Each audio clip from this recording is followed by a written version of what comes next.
তাহলে ব্রেকআপ করলে কেন? আজ ১ মাস হয়ে গেল। না পারছো ঘুমাতে, না পারছো ঠিকমতো খাওয়া-দাওয়া করতে। তোকে এসব নিয়ে ভাবতে হবে না। তুমি রোজ, রোজ ওর জন্য কষ্ট পাচ্ছ। আমার কি খারাপ লাগে না? ওর সাথে কাটানো দিনগুলো অনেক সুন্দর ছিল রে।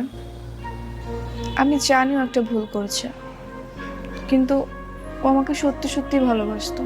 তাহলে তুমি ভাইয়াকে একটা কল দাও, সবকিছু ঠিক করে নাও। আমি কেন ঠিক করব? ও ঠিক করতে পারতেছে না।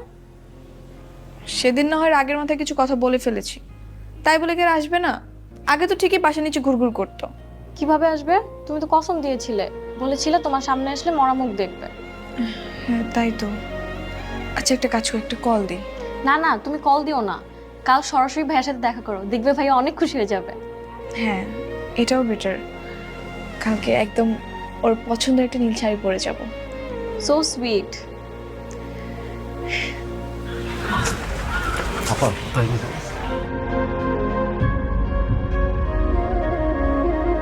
এটা হৃদ্যদের বাসা না?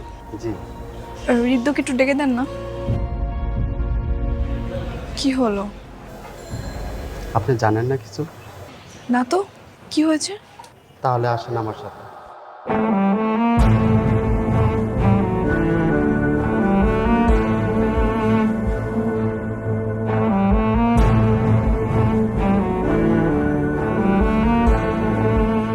এটা হৃদ্য ভাইয়ের খবর।